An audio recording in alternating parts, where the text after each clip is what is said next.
الله وبركاته. أعوذ بالله من الشيطان الرجيم. بسم الله الرحمن الرحيم. نحمده ونصلي ونسلم على رسوله الكريم. أما بعد. الحمد لله ثم الحمد لله. Alhamdulillah, hadirin hadiran, tuan-tuan dan juga puan-puan yang dirahmati oleh Allah Subhanahu wa taala. Ketika Allah Subhanahu wa taala berfirman di dalam Al-Qur'anul Karim, firman Allah tentang ayat yang berkenaan mengenai kefarduan puasa pada bulan Ramadan, Allah Subhanahu wa taala mengakhiri ayat tersebut dengan berbunyi la'allakum tattaqun, moga-moga supaya kamu menjadi hamba yang bertakwa.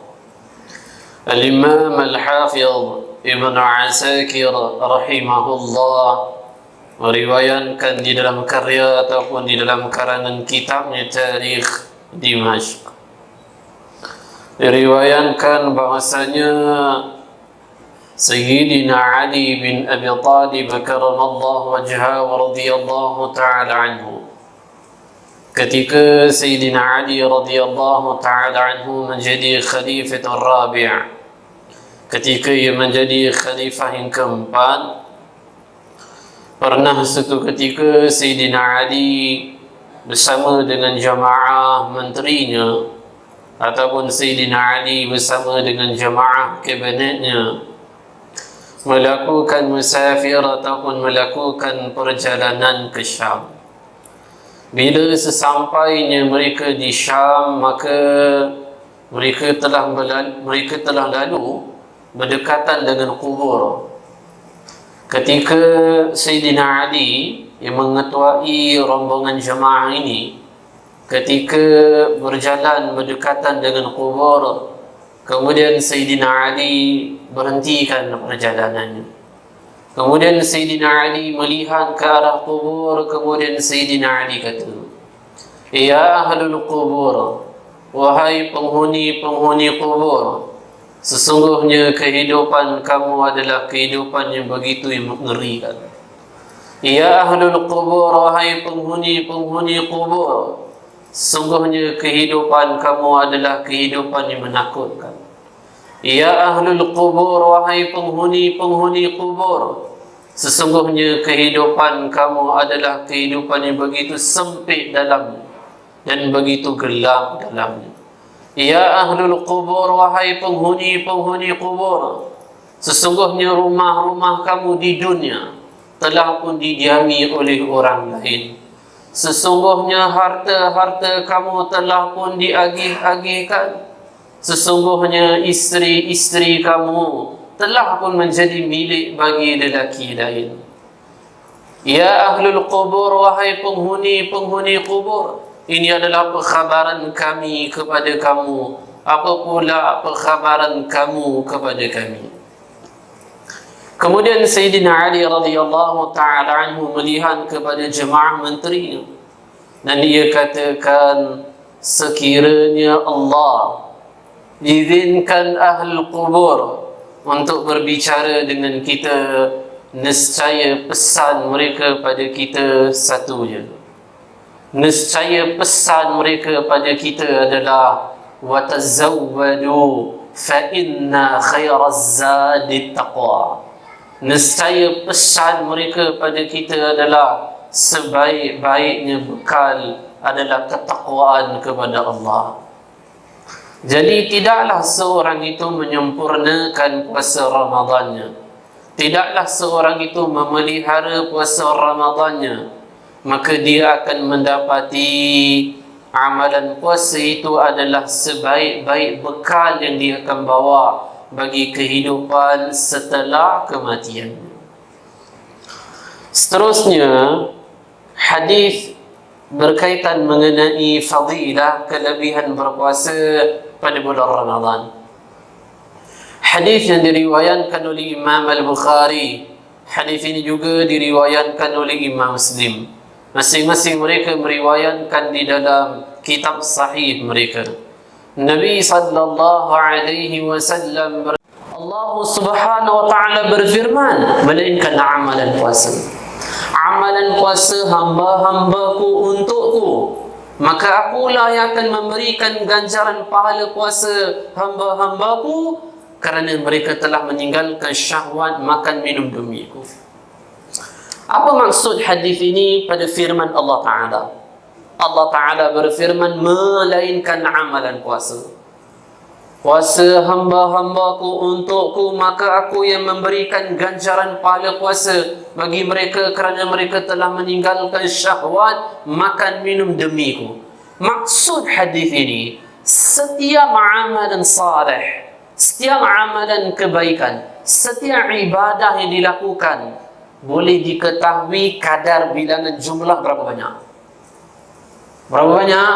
10 tak 700. Dia main sekitar tu je. Setiap amal saleh, setiap ibadah, setiap kebaikan dilakukan oleh seorang mukmin boleh diketahui kadar bilangan jumlah berapa banyak. Dia main sekitar 10 tak sampai ke 700 lingkungan tu. Tapi berbeza dengan amal ibadah puasa. Dia bukan 10, dia bukan 700 lebih lagi. Sebab tu Allah Ta'ala berfirman, melainkan amalan puasa. Amalan puasa hamba-hambaku untukku. Akulah yang memberi. Kenapa? Amal lain bukan Allah yang beri ke? Still Allah juga kan? Kenapa dalam hadis ini khusus Nabi sallallahu alaihi wasallam sabdakan firman Allah? Allah Ta'ala berfirman, melainkan amalan puasa hamba-hambaku untukku, aku yang memberikan ganjaran pahala puasa bagi mereka. Imam Tabarani meriwayatkan Nabi sallallahu alaihi wasallam bersabda mafhumnya, kadar bilangan jumlah pahala puasa pada bulan Ramadan, kadar bilangan jumlah tersebut hanya diketahui oleh Allah Subhanahu wa taala. Jadi lubuk pahala tu terletak kepada amalan puasa, khususnya pada bulan Ramadan. Sebab tu mustahil seorang tu tak diampuni oleh Allah ketika datangnya satu Syawal. Mustahil seorang tu tak diampuni oleh Allah. Imam Ibn Jauzi rahimahullah menyebutkan di dalam karyanya At-Tabsirah. Imam Ibn Jauzi rahimahullah sebut, sekiranya disuruh kepada ahli kubur yang saat ini tengah berada dalam kubur, disuruh mereka untuk berangan-angan, nescaya angan-angan mereka supaya mereka dikembalikan di dunia untuk menikmati satu hari je dalam bulan Ramadan. Mereka tak minta untuk jihad fi sabilillah. Mereka tak minta untuk mereka banyak salat, zikir dan sebagainya. Tapi yang mereka angan-angan adalah supaya mereka dikembalikan di dunia untuk menikmati satu hari je dalam bulan Ramadan. Jadi kita berada pada kenikmatan apa yang diangan-angankan oleh penduduk kubur. Kita tengah menikmati kenikmatan yang begitu nikmat yang diangan-angankan oleh ahlul kubur. Mereka hanya tinggal angan-angan, tidak ada ruang, peluang, kesempatan untuk mereka.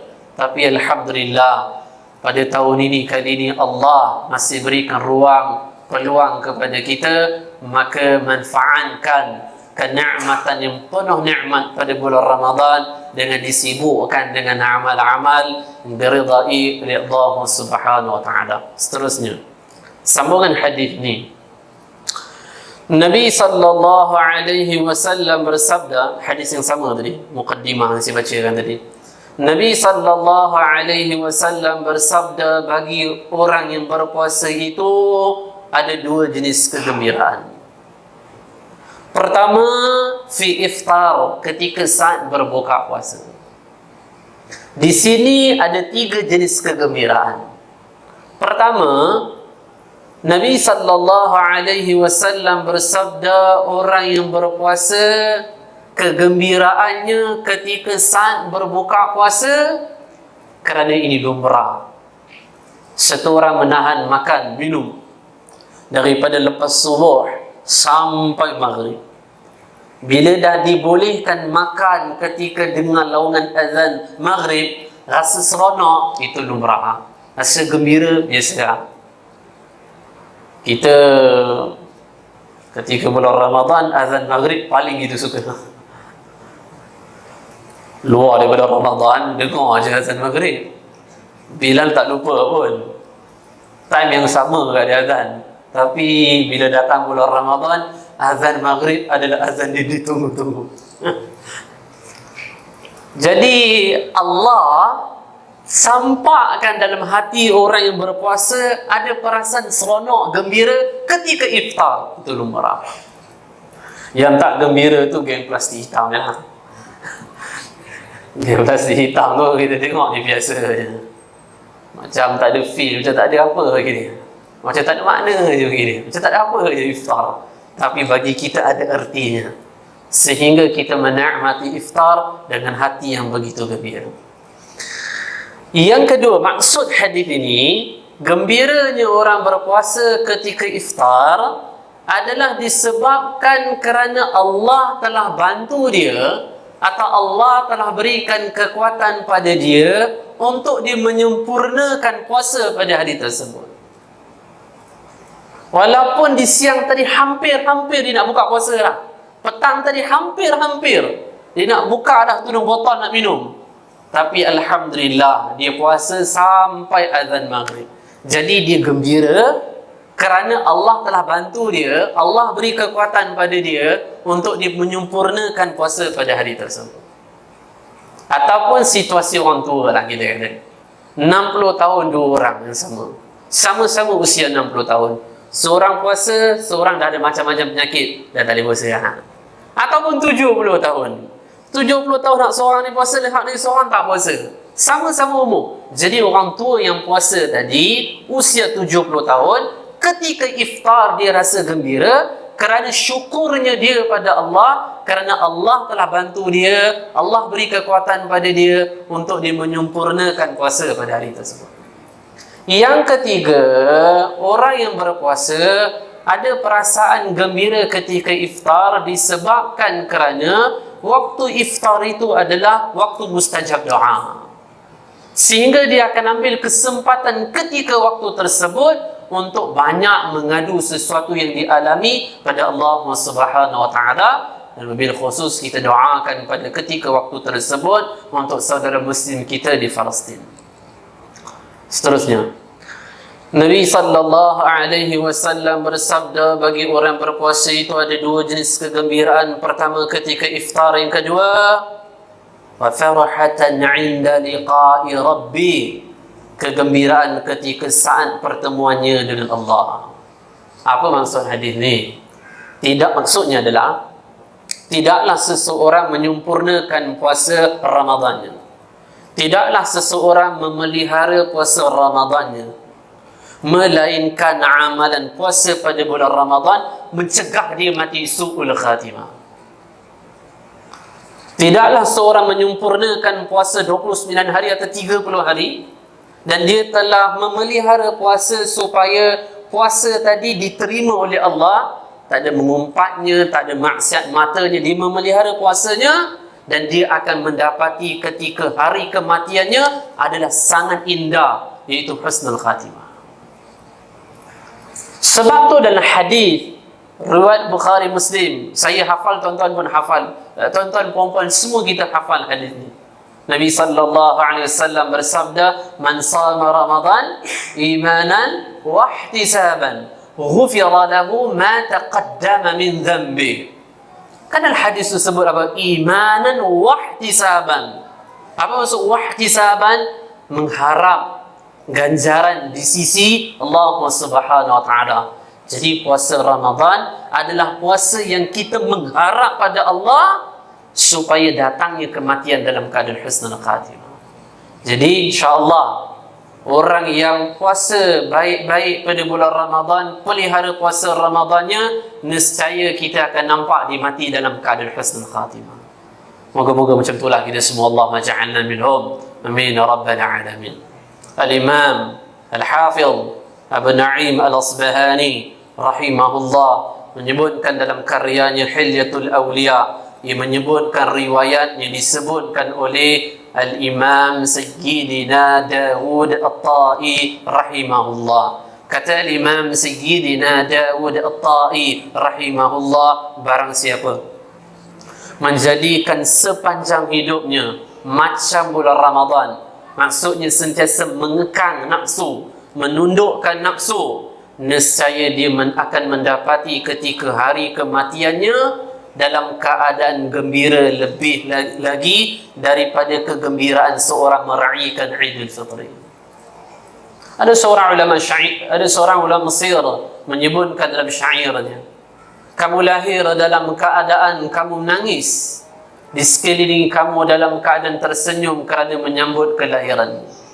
Olahlah kehidupan kamu sehingga mati kamu dalam keadaan tersenyum, malah orang di sekeliling kamu pula menangis kerana kepergian kamu. Al-Imam Al-Hafidh Ibn Rajab Al-Hanbali rahimahullah juga menyebutkan syair dalam karyanya Lataiful Ma'arif. Katanya dalam syair, ada orang telah membeli pakaian yang baru, ataupun ada orang telah membeli pakaian mahal yang dia nak gunakan pakaian tersebut ketika datangnya 1 Syawal. Maksudnya apa? Baju raya lah. Dia dah beli baju mahal lah. Dia dah beli dah baju yang sangat mahal. Dia dah beli baju baru dah, yang dia nak gunakan pakaian tersebut ketika datangnya 1 Syawal. Ternyata bila datangnya 1 Syawal, pakaian yang dipakainya adalah kain kafan. Disangkakan hari tersebut adalah hari yang menggembirakannya. Ternyata hari tersebut adalah detik hari yang paling menyedihkannya. Jadi dah beli baju raya dah, balik renung-renung tengok baju raya tu. Dan renung juga syair yang disebut. Dia dah prepare awal lah baju raya. Dia sangkakan nanti dia akan pakai warna sama dengan anak isteri dia. Dia rasa hari itu adalah hari yang menggembirakan dia. Padahal ketika hari tersebut, masa yang sama, orang sibuk kalut tempah kain kafan untuknya. Jadi no hal, tak ada masalah bagi seorang yang memelihara puasanya pada bulan Ramadan, menyempurnakan puasa pada bulan Ramadan, kerana 1 Syawal, kalaupun hari itu hari kematiannya, dia akan mati dalam keadaan lebih gembira daripada penduduk bumi yang sedang meraihkan Idul Fitri. Kerana puncak kenikmatan orang mukmin mati husnul khatimah. Tidak ada kebahagiaan yang paling bahagia yang Allah sediakan untuk orang mukmin ketika matinya dalam keadaan husnul khatimah. Oh, tak ada masalah. Kerana senikmat-nikmat, segembiranya penduduk bumi meraihkan Idul Fitri, matinya husnul khatimah jauh lebih gembira lagi dia. Hadirin hadiran, tuan-tuan dan juga puan-puan ini rahmati dari Allah Subhanahu wa taala. Seterusnya, hadis yang diriwayatkan oleh Imam Bukhari dan Muslim, syahr Ramadan syahrul mubarak, bulan Ramadan bulan yang diberkati oleh Allah. Syahr Ramadan syahrul maghfirah, bulan Ramadan adalah bulan yang Allah ampunkan hamba-Nya secara besar-besaran. Hadis yang diriwayatkan oleh Bukhari dan Muslim yang telah saya bacakan tadi, Nabi sallallahu alaihi wasallam bersabda, "Man shama Ramadan imanan wa ihtisaban, ghufira lahu ma taqaddama min dhanbi." Semua dah tahu dah terjemahan hadis ni, saya tak sebutlah. Syahrul Ramadan syahrul qiyam. Bulan Ramadan adalah bulan menghidupkan malam dengan ibadah salat. Rawahul Bukhari wal Muslim عن النبي صلى الله عليه وسلم قال من قام رمضان إيمانا واحتسابا غفر له ما تقدم من ذنبه وفي رواية البيهقي في فضائل الأوقات ولا تأخر. Nabi sallallahu alaihi wasallam bersabda, barang siapa yang salat malam pada bulan Ramadan. Salat malam pada bulan Ramadan, ulama ada dua tafsir kat sini. Pertama, maksud dia apa? Qama Ramadan, salat malam pada bulan Ramadan, maksud dia salat tarawih. Yang kedua, sisi pandangan ulama yang kedua, maksudnya adalah salat malam tu sendiri, maksudnya salat tahajud tu sendiri pada malam-malam Ramadan. Kerana dalam hadis Nabi SAW tak pernah sebut tarawih. Nabi langsung tak pernah sebut tarawih.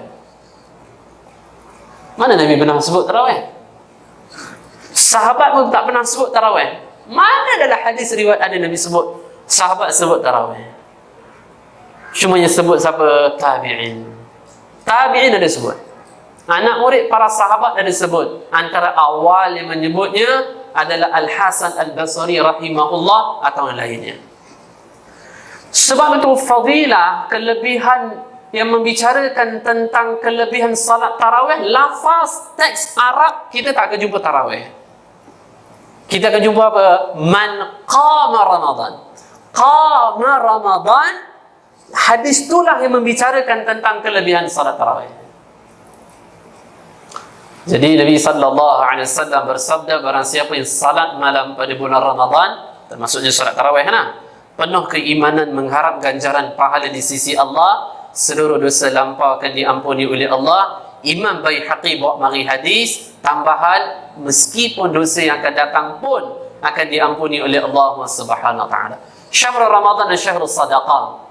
Bulan Ramadan adalah bulan yang dianjurkan untuk memperbanyakkan sedekah. Hadis yang diriwayatkan oleh Imam At-Tirmidzi dalam kitabnya Sunan. Nabi SAW didatangi oleh seorang sahabat. Sahabat ini ditanya, "Ya Rasulullah SAW, bilakah waktu yang aula, afdal, terbaik untuk si sedekah?" Nabi SAW bersabda, "Afdalus sadaqah fi syahri Ramadan." Seafdal-afdalnya kamu sedekah adalah ketika kamu menemui bulan Ramadan. Imam Ibn Jauzi rahimahullah ta'ala menyebutkan dalam karyanya At-Tadhsirah, kata Imam Ibn Jauzi rahimahullah, puasalah olehmu pada bulan Ramadan selama 60 hari. Saya ubah ayat ni lah untuk mudah faham. Raihlah pahala puasa pada bulan Ramadan seperti kamu berpuasa selama 60 hari. Kaif, bagaimana untuk mendapatkannya? Nabi SAW bersabda yang mafhumnya, tidaklah seorang memberikan makan atau minum pada orang berpuasa ketika saat iftar, melainkan pahala orang yang berpuasa itu Allah berikan kepadanya tanpa sedikit pun dikurangi. Jadi 30 hari kita puasa, pahala puasa tu kita peroleh dengan amalan-amalan kebaikan yang kita buat. Masa yang sama 30 hari, pahala puasanya kita dapat dengan cara kita memberikan makan minum kepada orang yang berpuasa ketika saat iftar. Kerana pahala puasa mereka-mereka tu Allah berikan kepada kita, dan jadi seolah-olah macam 60 hari kita puasa. Orang mukmin azkiya, orang mukmin memiliki kecerdikan dalam mencari pahala yang begitu banyak supaya dielak daripada azab siksaan api neraka di akhirat kelak. Ada satu riwayat, acap kali atau kerap kali saya sebut, Imam Ibn Jauzi rahimahullah menyebutkan riwayat dalam karyanya Bustanul Wa'idhin wa Riyadus Sabi'in. Ada seorang hamba dihadap di hadapan mizan, timbangan dacing, timbangan amal. Dia mendapati timbangan amalnya begitu berat di sebelah kiri. Riwayat sebut, dia masuk kiri itu banyak dosa lah, katsiratuz dzunub. Punya banyaknya dosa dia macam gunung-gunung di seluruh dunia diletakkan di situ. Macam itulah banyak dosa yang dia buat. Dia kata, duhai celakalah diriku. Maksudnya bahasa bercakap tu, oi mampus confirm aku neraka. Dia telah pun berputus asa. Kemudian dibawa amalan saleh, amalan pahalanya, iaitu dahulu di dunia yang biasa dia beramal, iaitu sedekah biwajhillahi ta'ala.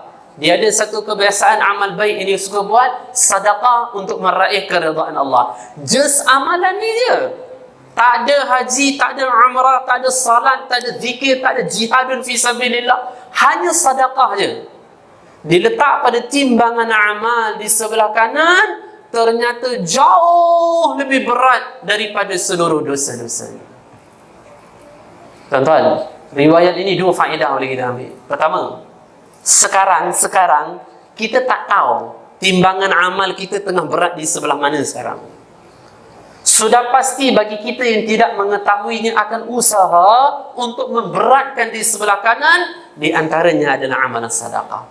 Yang kedua, hadis ini menyebutkan sedekah umum. Bagaimana pula seorang sedekah ketika dia berada pada bulan sebaik-baiknya untuk dia sedekah. Syahrul Ramadan, syahrul sabar.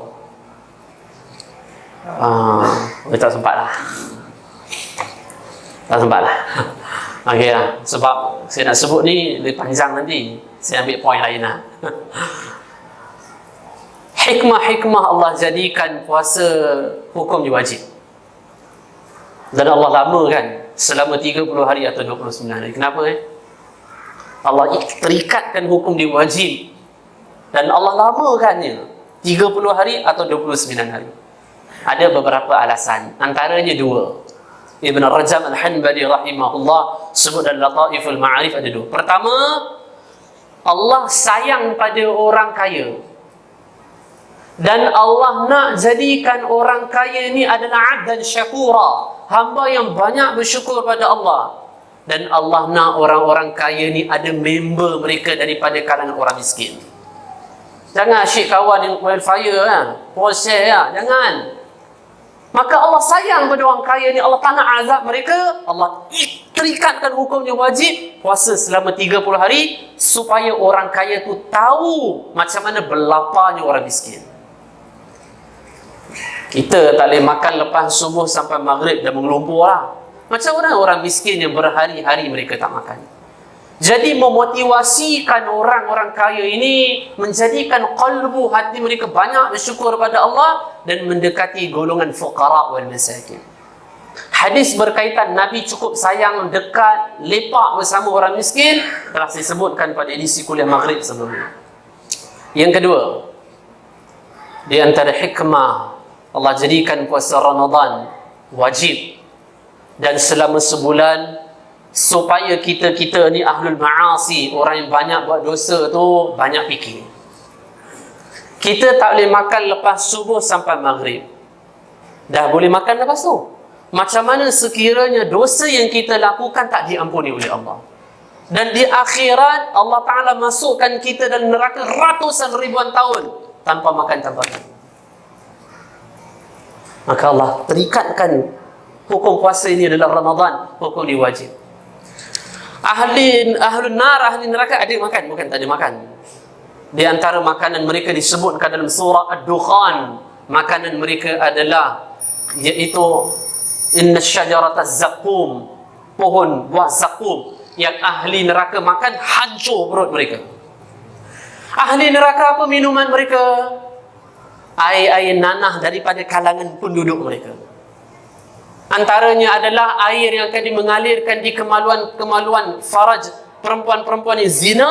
Bila lalu air itu pada kemaluan mereka, dan ahli neraka akan minum air-air tersebut. Air yang makan yang sama sekali tak akan hilangkan haus dan juga lapar.